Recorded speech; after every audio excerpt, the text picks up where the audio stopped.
by Levi's Hazelnut on Tumblr. Despite being rather clumsy, you have exceptional skills when it comes to titans, though you still make some mistakes which leads to someone having to clean up your mess. Or save your dumbass, as that certain someone says. And here you were, after killing a titan, with no horse since you had no idea where it disappeared to, along with your squad members. You tried whistling for it, calling its name, but it was to no avail. And there were no trees around, so if a titan decided to pop out, you wouldn't be able to use your gear to get away. How wonderful is your situation? However, you also had faith that someone would come to help you, as they always do. But it slowly faded when no one was in sight. But then, you had realized you had flares, so if you shot one, anyone might be able to see it. You covered up one of your ears and shot it, hoping that you wouldn't die in such a stupid situation. Huffing, you started walking in the direction of a single tree to take shelter under, making sure you were in the same area that you shot the flare, so whoever came to save you would be able to find you easily. After about 5 minutes of waiting, you heard trotting beside you, and you immediately twisted your head in that direction, sighing in relief and tentatively smiling at the frowning male who had your horse with him. "What the hell are you doing, listener? Are you looking to get killed?" He snapped, and you averted your eyes away from him in embarrassment as you mounted your horse. "Thank you, sir. I knew you would come to save my dumb ass."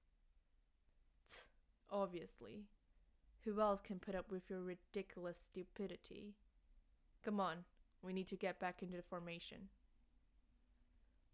You nodded, riding alongside him in silence until you were back in the Special Operations Squad. "Oh, listener, where did you go?" Petra asked, concern apparent in her voice. I killed a titan and my horse disappeared, and as soon as I was back on the ground, I couldn't see you guys." "I bet you pissed your pants because you thought you were gonna die," Oluo said, causing you to roll your eyes. "Of course, I didn't. I knew Corporal Levi would come to save me as he always does." "There might be a time when you can't rely on me, brat. You need to be more independent." "But, sir, you can't leave me. I'll seriously die if you leave me for just 10 minutes. "I'll be fine with that," he muttered, causing you to knit your brows together. "So rude. I bet you actually enjoy saving me all the time, since you're like a knight in shining armor." He scoffed. "We should be focusing on this expedition, not talking about an idiot." Avoiding the subject, are we?" You teased, and he shot you a warning glance, telling you to shut your mouth. And so you did. Another member joined Levi's Special Operations Squad, Eren Yeager. And as the rest of the squad was wary of him, you got along with him quite well, giving him pleasant company instead of a hostile attitude like a few others did. "Listener!" A female, excited voice called for you, and you turned towards her. "Yes, Hanji?" "Want to help me with experiments on Eren?" she proposed with a grin. "Of course, let's go," you replied, just as eager as her, and her grin widened. "Eren!" She yelled for the male that was on the other end of the corridor. However, he still heard her, jogging towards both of you with a soft smile. "Experiment?" he questioned before Hanji even spoke. "Certainly, let's go." "Wait, shouldn't Corporal Levi give you permission, and shouldn't he monitor Eren?" Yes, he's already outside. Don't worry, listener, you won't have to be far from your boyfriend, the female teased. Not my boyfriend. Crush? Maybe, you mumbled. Aha! I knew it! Finally you told me! She squealed, while Erin only looked surprised, not uttering any words as you left the building. You told her to shut up because Levi could possibly hear her, and she obeyed. Shorty, she sang, skipping towards him and draping an arm over his shoulders. What the heck do you want, Four Eyes? Nothing, I'm just happy to see you. He rolled his eyes before they settled on you, which is when you gave him a smile, going to his side. What are you doing here, brat? He demanded. You could get hurt. Well, Hanji asked for help, and since you're here, I won't get injured. I wonder when your trust in me will disappear. The day I die, because, first of all, I would be dead, and second of all, because you should have saved me from death, and you didn't. What if you die from old age? How am I meant to prevent that? That's the only exception, natural causes. But if it's anything else, I'll lose my trust in you. What if I die before you? You aren't allowed to. I forbid it. He snorted and playfully rolled his eyes at your idiocy. You really are a dumbass. I know, sir. You were cut off when something grabbed you. Well, more like someone. Listener, Levi roared, using his gear to slice the fingers of Erin's titan and free you. He gently placed you down on the ground before brutally, but carefully, cutting Erin out of the nape. His teal eyes were open, staring at the furious expression of Levi. What the hell were you doing, brat? You could have killed the listener. What, listener? I'm so sorry. Where is she? He exclaimed, eyes agape and searching for you as his titan evaporated. Levi landed by your resting figure and he crouched down, gazing at your lips that possessed a smile. How were you still smiling? You were being serious when you said you wouldn't be able to live without me. Of course. I think I would have died on the first day as a scout just by cleaning. Anyway, did you break anything? Does anything hurt? His grip wasn't that tight. I don't think I broke anything. Though my body does ache now. Do you need to go to the infirmary?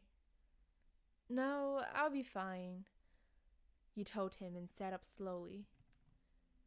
Listener, I'm so sorry. I didn't have control. I'm sorry. Are you okay? Please forgive me. I'm sorry. He spoke hurriedly and with concern when he came to your side. Erin, don't worry about it. I'm fine.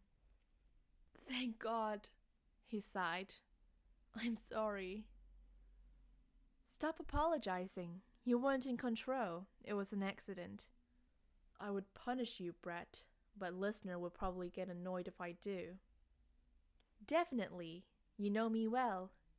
He grinned. However, I don't think I'll be helping Hanji with Titan experiments for a while. Good. You're finally learning and not remaining an idiot, Levi stated, and you fakely pouted. I'm not that dumb, you know. You've never shown me a smart side of you. So no, I don't know. So rude. Whatever, I don't think you should just be sitting there. Go lie down. I have cleaning duties, though. I don't care. You're injured, so I'm dismissing your chores. Go rest, brat. Okay, you beamed, standing up carefully, and you scrunched your face up as your body begged to fall back down. But you breathed in sharply and stayed strong, and began walking, mentally letting out an ow with every step, not daring to say it out loud since Levi would send you to the infirmary. Another expedition, another mishap. However, instead of Levi protecting you, you had gotten yourself injured this time. It wasn't too bad. Well, that's what Levi told you as he carried you to the infirmary before gingerly laying you down on the bed. And you doubted his words since you've never seen worry show itself in his eyes. Of course, he did worry about your dumbass, but he's never actually looked this troubled before. So, maybe it was more than bad. For some reason, you started giggling as he laid on an infirmary bed, Levi at your side. "What's so funny?" he inquired, arching a single brow. "I don't know. To be honest, I just felt like laughing." "Weirdo. How are you going to laugh when you're in a state like this? You were the one that told me it isn't that bad. I'm going to believe you, so I have nothing to worry about." A distraught look flickered across his features for a split second, but you never caught it. He did say it wasn't as bad as you thought, though that was so you would stay calm, and in some way, seeing it was like reassuring himself and telling himself that you were going to be fine. Obviously, you're going to be fine. I'm just saying people don't randomly laugh when they know they're injured. "I don't even know what happened, Levi," you mumbled as your eyes stopped shimmering and you gazed up at the ceiling, stifling tears. "I don't even know where I got injured, or how. Everything is in pain. I can't tell which parts of my body are wounded. Can you tell me the truth, please? Where did I get hurt, and is it actually okay?" Levi stared at you, a pang pulling at his heart as his eyes softened, ruffling your hair. He'd never seen you so troubled or in so much pain. You would always be fine, no matter what happened to you. And he thought that that small show of affection would lighten the mood. "Your torso is the main injured area. A few ribs are broken and there's a gash on the side of your abdomen. Your shoulder's dislocated. I think you banged your head as well. And honestly, even though you have severe injuries, I think you'll recover. Because no matter how stupid or clumsy you are, you're strong. I didn't put you in my squad for no reason." "Thank you, sir," you whispered, a soft smile touching your lips, and you brought your eyes to look at him, to see that he was gazing at you with a gentle expression. If he was someone that smiled, you would have thought that this is a moment when he'd smile. But there was no upturn of his lips, just a tender expression that made your heart skip a beat. "Anyway, you don't need to stay with me. I'm sure there are many other soldiers to attend to." "They'll be fine. I need to keep an eye on your dumbass because I'm sure you'll somehow bring further harm upon yourself." "Do you really think I'm incapable of keeping myself safe?" You laughed lightly. "Well, you said it yourself, that you can't live without me.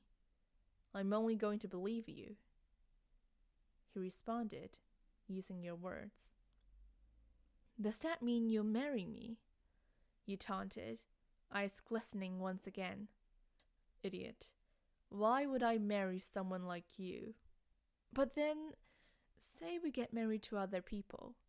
Our significant others wouldn't allow us to be this close. They'll accuse us of cheating or something of that sort. If your future husband really cares about you, then he would know what's best for you. And that's me being by your side." "Exactly, sir. We might as well get married so you can ensure my safety." He rolled his eyes, and you could notice that he was restraining himself from smiling as he tousled your hair once again. I know for a fact that you'd find someone better than me. You're funny, sir. As if there's someone better than you. Tell me, have you seen another guy as handsome and sweet and strong and protective and caring as you? How am I sweet and caring? He cocked an eyebrow in your direction. You're really going to ask that after saving my ass millions of times? Whatever. Is this some love confession or something? Nope, you smirked. Just stating suggestions. Well then, I suggest you to shut up and save your energy because your body clearly isn't full of adrenaline right now. But talking to you makes me forget about everything. I literally forgot we were in the infirmary because I'm basically dying. Tsk, you aren't going to die, Brett, he muttered, convincing both you and himself. Aw, you're gonna miss me if I die, aren't you? Stop talking so casually about death, he mildly chided. And you're not dying on my watch. Okay then, thank you, Levi. You beamed, about to sit up, but your whole body screamed in pain. You winced and hissed in pain before going back to your original position. Keep your ass right there. You aren't allowed to go anywhere. I'm fine, just talk to me, so I don't feel the pain. I doubt it actually helps. It does. Despite being suspicious of your theory that him talking to you makes your pain subside, you two carried a conversation for about an hour or so before it was getting late and you had to sleep. You still better be here when I come back in the morning. Don't get up for anything. Yes, I understand. And you have to promise me that you'll get a decent amount of sleep. I have work to do. Corporal Levi, you whined just before he left. You better sleep. Yes, I understand. He spoke in a similar soft, but slightly annoyed tone as you. Before he left, you shone a smile at him and you were left alone, falling asleep in less than 10 minutes. If only Levi knew that you suggesting for the two of you to get married wasn't a joke.